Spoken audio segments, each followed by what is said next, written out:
Welcome to the Grlz Collective, where community isn't just a word, it's a practice. Here we gather to read, to listen, and to tell the stories that shape our culture. From book club conversations that challenge how we think and feel, to interviews that spotlight voices, building, healing, and leading in real time. This is a space for honest dialogue, shared wisdom, and collective growth. We believe in culture with context, conversations with purpose, and community that shows up. These are our stories, these are our conversation, and this is the Grlz Collective. Hey family, welcome back to the Grlz Collective podcast, where we turn conversations into connections and connections into culture. From book club discussions to interviews to street conversation, we're always creating space for her voice and her story. And this month, we're asking reset, realign, and what's next? 3 simple questions. What needs to change? What needs to stay? And where do you go from here? Today's guest is helping women step into new spaces, building meaningful connections and creating opportunities through community and golf. So let's get into it. Today, we're sitting down with entrepreneur and community builder Keivon Hardy, founder and CEO of Posh Putters, a golf social club created to redefine the golf experience for Black professional women through golf clinics, networking opportunities, and social events. Posh Putters helps women build the gap between their personal and professional lives while building meaningful connections along the way. So, family, help me welcome Keivon Hardy. Hi, Hey, how you doing today? I am wonderful. How are you? Good. Thank you so much for joining us today. I'm so excited to learn more about you and your business. So, for those who may not be familiar with Posh Putters, tell us a little bit about yourself, what you do, and how long you have been operating. So, hey, y'all, my name is Keivon Hardy. I am original Chicagoan, now living in the Carolinas. Posh Putters is, like she explained, it's a golf social club for Black professional women. We've been around since March of 2025. And yeah, we are here. I'm a serial entrepreneur. I love everything about business, and Posh Putters was a love child of that, if you will. I love that. Now, before we dive into this conversation, let's warm things up brown girl styles. Are you ready? I'm ready. Okay. I'm going to give you a situation. You tell Okay. me whether it sounds like reset, a realignment, or figuring out what's next and why. But Okay. you only got 60 seconds. You ready? I'm ready. Okay, let's go. Leaving a job that no longer fulfills you Reset. and why? Because you're figuring out who you are all over again and moving into the next chapter of your life, and that's a reset. You're starting over. Learning a completely new skill as an adult. Figuring out what's next, because now you're going into something new, but it's not the same thing. Okay. In a relationship that no longer aligns with your goals. Realignment, figure out where you stand and which direction you want to go in. Walking into a networking event alone. Figuring out what's next, because you're there by yourself and you have to figure out, okay, who am I going to talk to? How am I going to network? How am I going to introduce myself and figure out why I belong in this space? Starting over after a setback. Ooh, reset. Okay, and why? Because you're not completely giving up. You're just restarting. It's like, okay, I still want to do this, but something came up. Let me restart. Okay, and which one of these situations do you think people struggle with the most? And what's usually holding them back?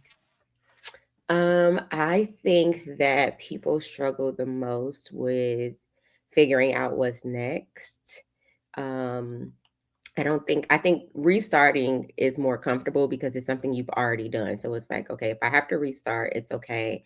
I'm restarting from a place of experience, not total lack of knowledge. But when you're figuring out what's next or what direction to go into, that is very scary. A lot of people don't like the unfamiliar. And so they'll stay in chaos, confusion, or familiar spaces, even if they're not safe.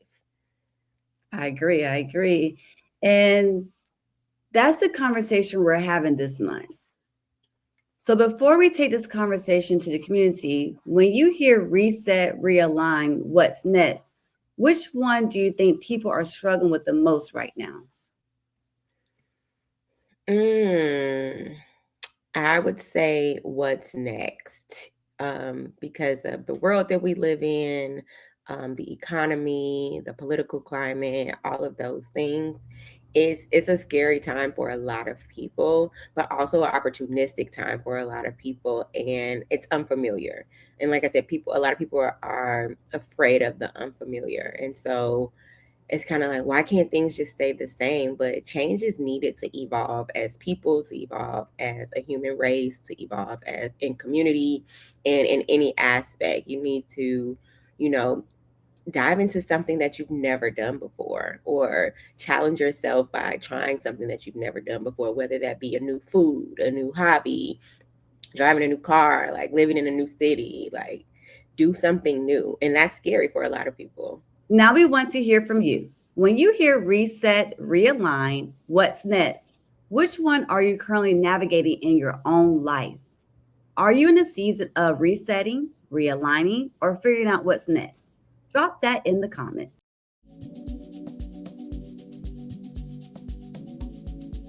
Hey, this is Desiree with the Grlz Collective here at the Columbia Black Expo. And as we move into a new season, we are asking reset, realign, what's next? All right, so can you tell me your name and what brought you to the Black Expo?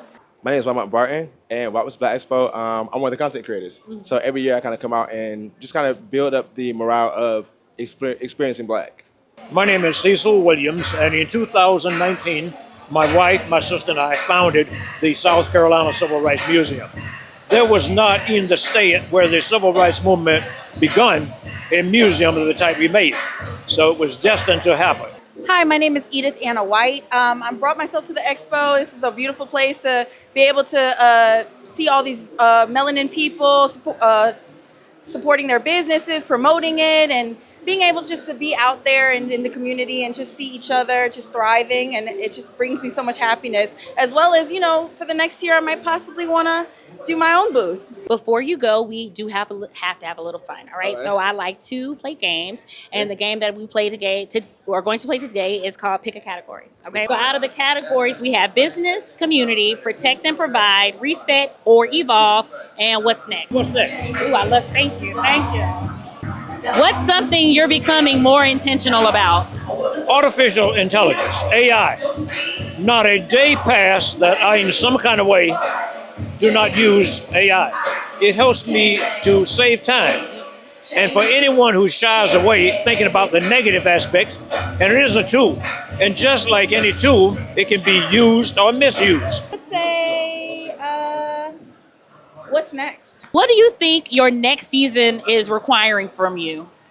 This is a great question. This next season in my life requires evolution. I definitely want to expand my role in the community, as well as promote my small business myself and be able to actually help the community by educating them as well. What's next? Okay. What's something you're becoming more intentional about? Wow. Well, we get deep here. My time. Your time. My Yes. time. More, it's like not saying like as far as where I use my time at. Most of my time is saying if it's time for me to kind of just pull back on whether it's a situation or either things at work or either things that's not benefiting me, you have to take a moment back and just kind of understand you. And remember to kind of the reset. So that part I kind of like the most. Kind of learning my time is more valued. And he said reset. Our theme for July is reset, realign, reset, align, and what's next. So, That's tough. That's tough. Thank you so much for taking the time to talk with us today and being part of the conversation here at the Columbia Black Expo. Sure. If you want, can you let the people know where they can find or support what you do?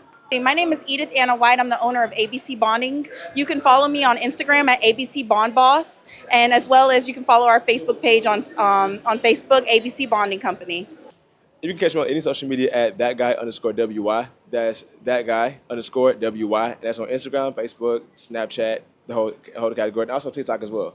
The South Carolina Civil Rights Museum.com. This has been the Brown Girls Collective here at the Columbia Black Expo, highlighting businesses, conversations, perspectives, and the voices shaping our community. And if you'd like to support the work we're doing in the community through storytelling, conversations, and experiences like this, visit the link in our bio to donate, support, or stay connected with the Brown Girls Collective. And make sure you're following the Brown Girls Collective for more community, culture, and conversations. See you later.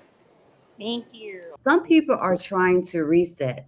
Some are trying to realign. And some are simply trying to figure out what's next. Because this is a community conversation. We want to hear what that sounds like out in the community. So we took it to the streets. Hey, this is Desiree with the Brown Girls Collective here at the Columbia Black Expo, highlighting businesses, voices, and conversations happening in our community. And as we move into a new season, we're asking, reset, realign, what's next? And today we're talking to vendors, sponsors, organizers, and attendees, and Megan Good to hear their experiences, perspectives, and thoughts on business, community growth, and what's next. I like to play games, so the name of the game is pick a category. Okay. So the category options are business, community, protect and provide, reset or evolve, and what's next? Reset or evolve. What's something you had to unlearn recently? I had to unlearn being afraid of not doing well at something. I'm a Leo, and traditionally my personality is one of like, I like to enter things that I know I have a good chance of winning, or at least of doing a good job. If I don't feel like I'm gonna do even a good job, then I don't like to play that game.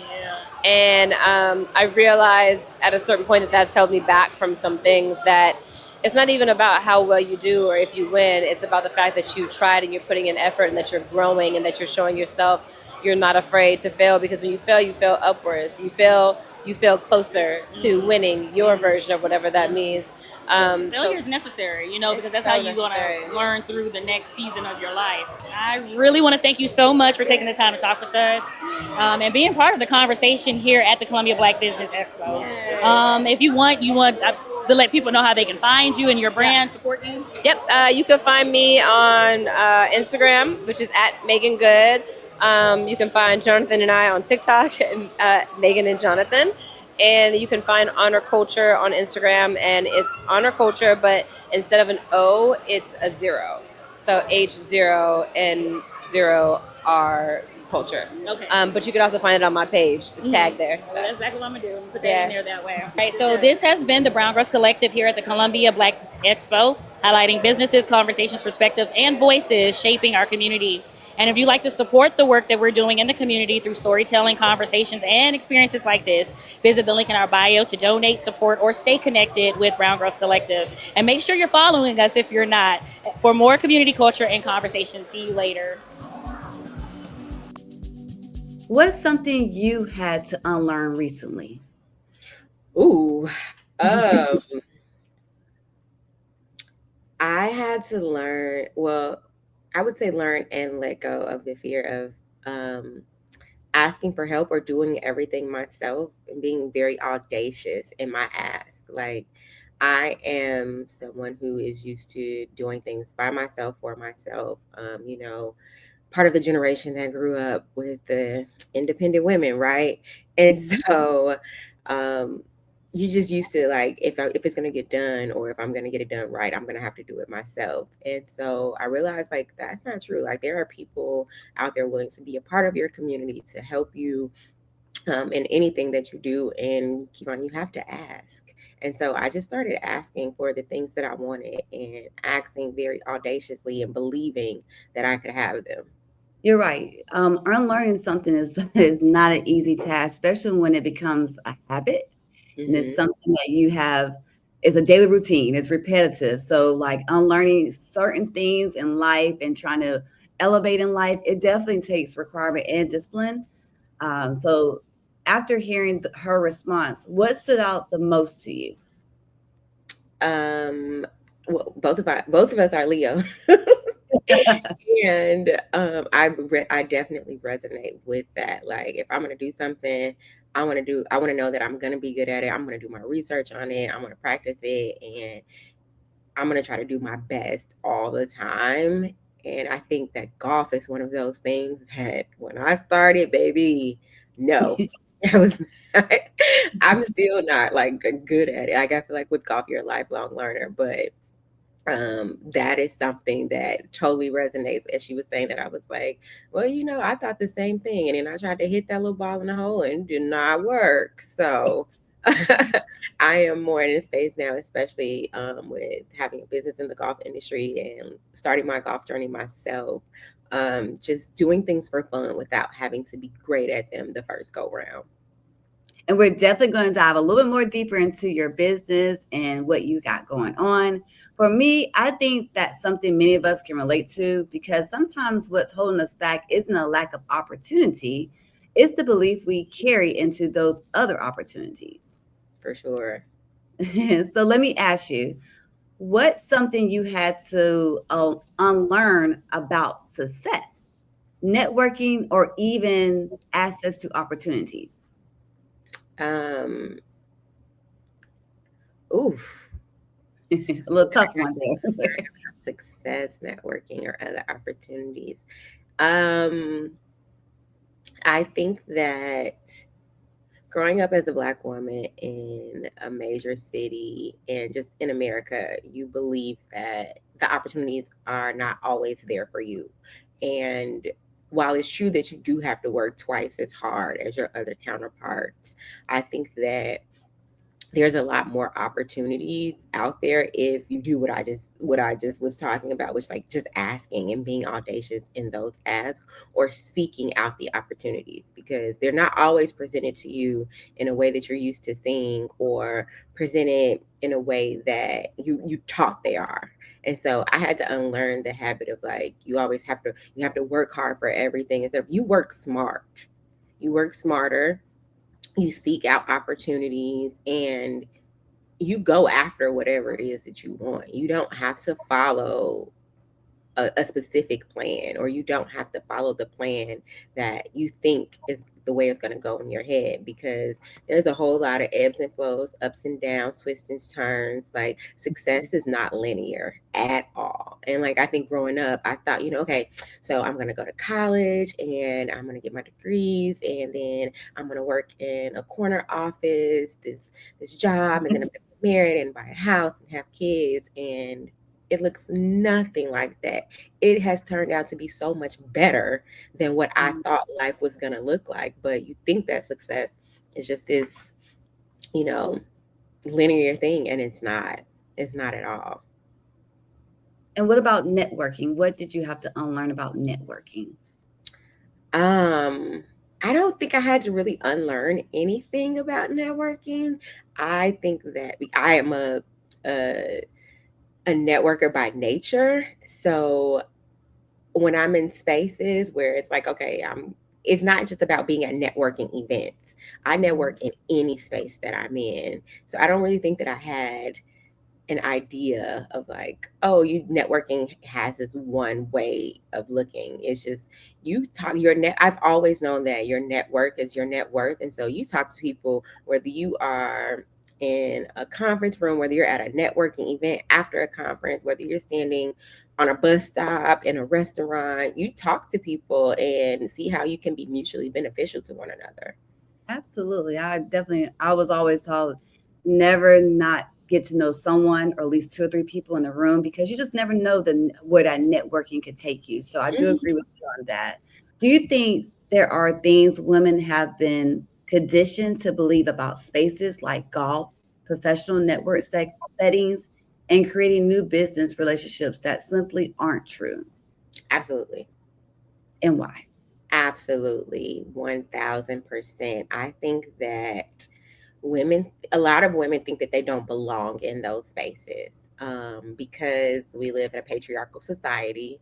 It's like, okay, well, women for a long time were conditioned to be homemakers or work in nurturing roles like secretaries or teachers or things like that. And in the professional workspace, for a long time, women were accepted. However, we dominate. So yeah, my uncle, I had a friend of the family who was my uncle's friend, and he was COO of a Fortune 500 company. And while the men were like the forefront of the company, like the CEO, the executives and things like that, he told me that the company would have never stood a chance without the women in the background that ran the company, because they knew everything. They knew the numbers. They knew the people that worked at the other companies. They did the background checks, the research, all of that. And while the men were just kind of like the face of the company, while they did work and they did their jobs, the women really ran the companies. And I think that women think a lot of times that they belong behind the scenes, and then that the women that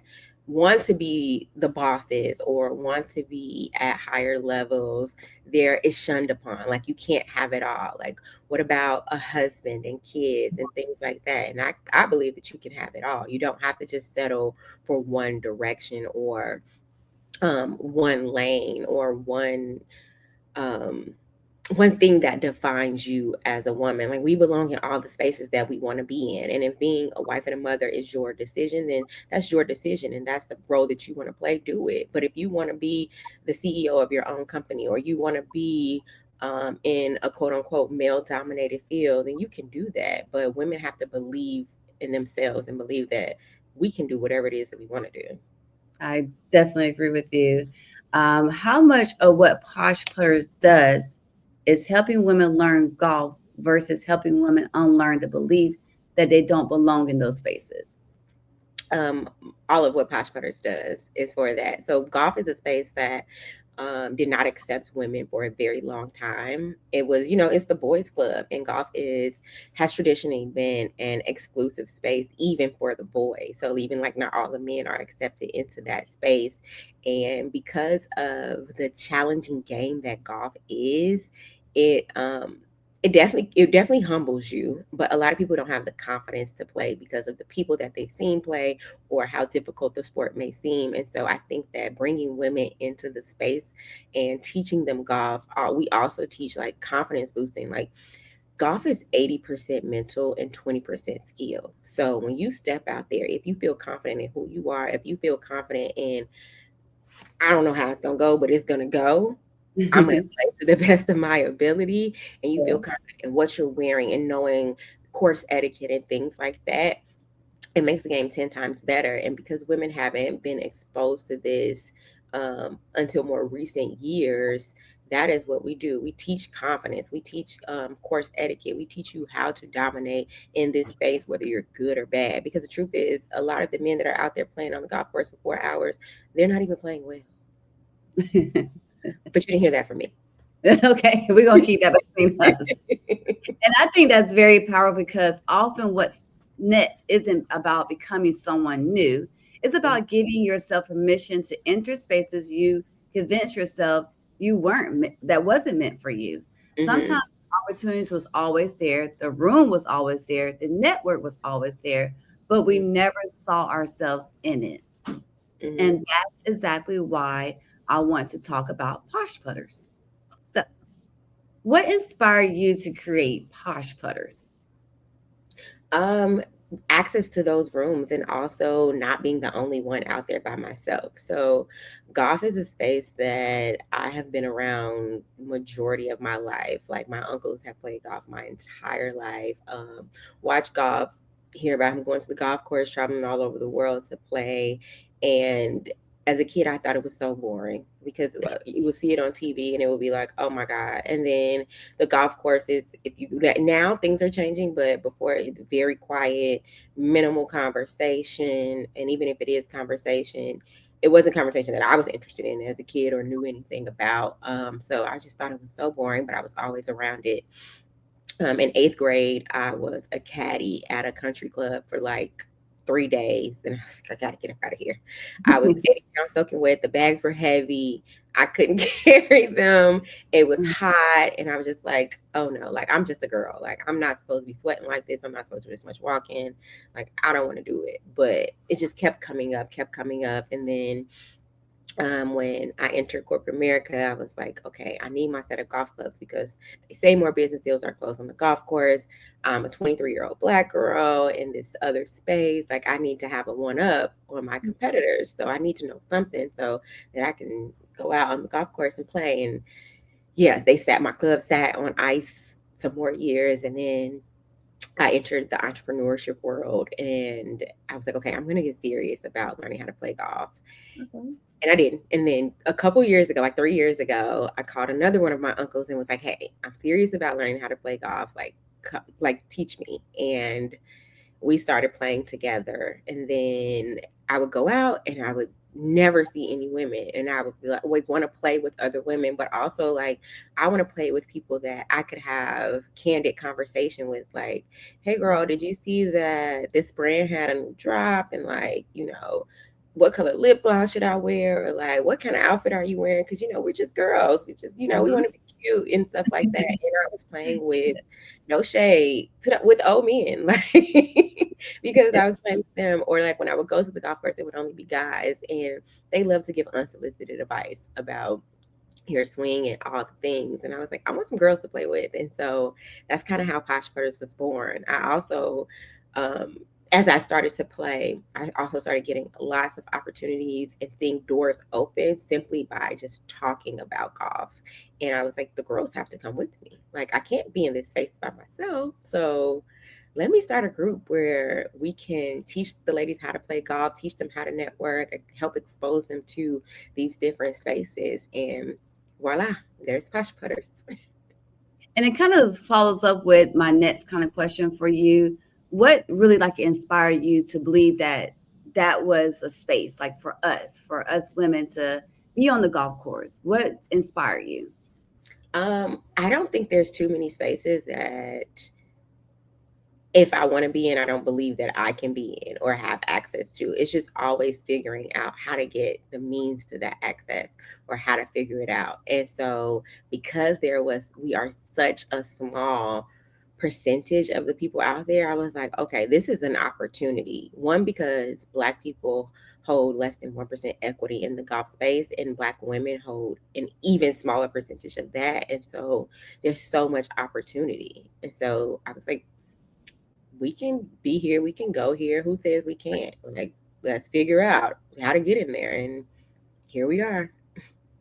So many people don't always see golf as a space for Black women. Why was it important for you to change that narrative? Because I am Black before I'm anything else. And as a Black woman, like I said, I don't think there's a lot of space. If I want to be in them, there's not a lot of spaces that are off limits to me. If I believe that, I mean, people may say that, and statistically, it may seem that way, but I also believe that if I want to be in a space and I want to elevate my life, my network, my hobbies, the things around me, who's going to tell me no? There may be some people, but you only need one yes. That's right. That's right. What happens when women come together in spaces like Posh Putters that might not happen elsewhere? It's so powerful. Their energy shifts, the stars align. It becomes such a beautiful experience for anybody that decides to come to a Posh Putters event. Just being in this space and being in a space that you feel like you once were not even accepted into, not even just as a Black woman, but as a woman in general. It just feels good because it's a novel sport for most of the women that come to our clinics or come and play on course with us. There's very few women that have been playing a long time, although we do have some that have been playing as children, and they speak to their experience of being either the only Black girl or the only Black person in the space. And so having community and familiarity in a new space is just groundbreaking. Wow, that is wonderful. And I love seeing when Black women could come together and just be powerful together, especially on the golf course. What are some of your transformations you witnessed from women who came in nervous or unsure of themselves? Oh my goodness, girl. First of all, after sometimes after the first clinic or first like on-course thing, the girls are like, okay, so which golf clubs do I buy? These girls are purchasing clubs, they purchasing the accessories, they got all the gizmos and gadgets. Some of them have stuff that I don't even have. And I'm like, wait, where you get that from? I want one. Love that. Like, They feel inspired. They feel inspired and like excited to learn something new and, you know, step up to a challenge. So that the ladies who have come to our clinics in certain chapters and they're like, I met one of my best friends here last year. Like, me and this girl met at the clinic and we go out all the time. We hang out. Like, she helped me through like the passing of my grandmother, like things like that. Like, I think that that is amazing. Also, the ladies that meet there and still do stuff outside of it, you know, like it's amazing to me. It's amazing to me. They like, hey, I went about clubs. Hey, I'm stepping outside of my comfort zone and I'm being more social and going to more social events because of Posh Putters and the amazing women that I've met here. Like, it's amazing. I love to see it. And that actually brings me to my next question. We hear people say networking is important, but what does meaningful relationships building actually look like? Talking. Simply just talking. Like, network doesn't always have to be strategic.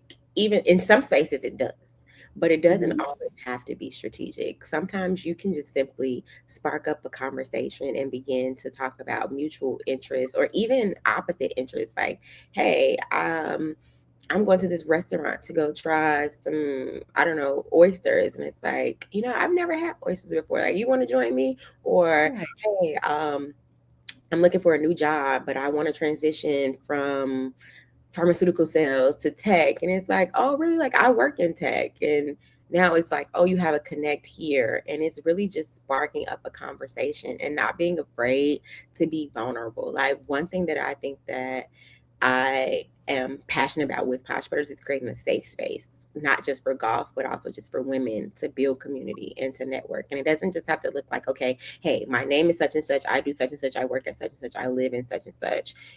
It can just be having candid, vulnerable conversations. I love that. I love that. Can you think of a moment where one relationship, one conversation, or one room changed the trajectory of your life or business? My life or business. Oh my goodness, there's so many. There's so many. Just one. There's so many. Gosh, now I'm trying to think. This is oh goodness. Probably starting Posh Putters. Okay. Probably because I don't think that I ever thought that Posh Putters would be doing the things that it's doing now. Like, it really just started as an idea at 11 o'clock at night and me calling a friend saying, hey, I want to get some girls together to play golf. Will you teach us? And it turning into 5 chapters later, 2 more chapters on the way, hundreds of women being taught golf, doing brand activations, things across the country. Like, I did not expect it to go this way. That one conversation has changed the trajectory of my life for sure. And it all started with me and the girls want to play golf. We need an instructor. There you go. There you go. What would you say to the woman who feels intimidated walking into a room where she doesn't know anyone? Believe in yourself. Have confidence. It doesn't matter who you know when you walk in that room. It matters who knows you when you leave.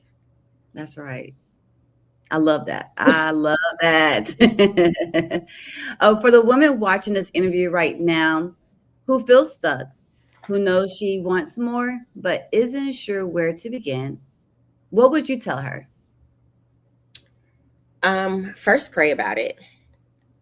Talk to God, talk to Creator, or whoever you believe in, whether that be a higher power or whatever. Go inside and figure out, or even if you don't figure it out, ask yourself, what do I want? Not even the next 5 years, but the next month of my life to look like. What do I want tomorrow to look like? Who do I want to be? Really visualize your higher self and like who you look like if you were your dream person. Like, who would I be? And then start stepping into that. There's a book called Atomic Habits that I absolutely love. And it talks about just 1% better every day and building on those habits. Like, you don't have to change your life overnight, right? Because for a lot of people, it looks like this just happened overnight, especially being in the entrepreneur space that I've been in for so long. People think like, oh, they're an overnight success, but it took 10 years to hit that overnight success, or all the hours of work that they put in just to tip the scale. And so really it just starts with 1%, just doing 1% of something that you want to do every day. And you'll see an infinite amount of change over the course of your life. And just start. You literally just have to start, no matter what it looks like, because I guarantee you it'll look better than you thought. Thank you. And that spoke volumes to me. I appreciate your encouragement. And what was the name of the book you said? I'm sorry. Atomic Habits. Okay. All right. I think one thing that keeps showing up throughout this conversation is the importance of being willing to show up before you've completely comfortable, whether that's learning something new, walking into a room by yourself, or saying yes to an opportunity you never experienced before. Sometimes the next chapters of our lives doesn't begin because everything is perfect. It begins because we decide to take a step anyways. For sure. Before we close, tell everyone where they can find Posh Putters, connect with you, and stay involved with what you're building. You guys can find Posh Putters across all platforms at Posh Putters. We are on Instagram, TikTok, LinkedIn, Threads, everywhere. Make sure to subscribe to our email list on our website, www.poshputters.com, and just stay tapped in with us. We're always on socials. We do reply to emails. So yeah, check us out. And they're very active. The content is very good. It encourages us Black women to get out there and get on the green, is what they say. And what's one thing you hope people leave this conversation remembering? That there's a space for you and anywhere you want to be, and have confidence. That's it. All it takes is a drop of confidence. You hear that? Drop of confidence. To everyone watching, thank you for being part of this conversation. If today's interview reminded you of anything, let it be this. Growth often starts with a decision to reset, a decision to realign, and a decision to take the next step towards what's next. A special thank you to Keivon Hardy and the Posh Putters for joining us today. Make sure you support the people, the platform, and the voices creating opportunities in our community. Make sure to follow Grlz Collective, subscribe to our YouTube, and stay locked in for more community, culture, and conversation. I'm your host, Sierra. We'll see you next time. Thank you for tuning in to this week's episode. Make sure to follow us on all social media platforms. And definitely visit browngrlzcollective.org or Facebook, Instagram, and TikTok. Can't wait to see you next time.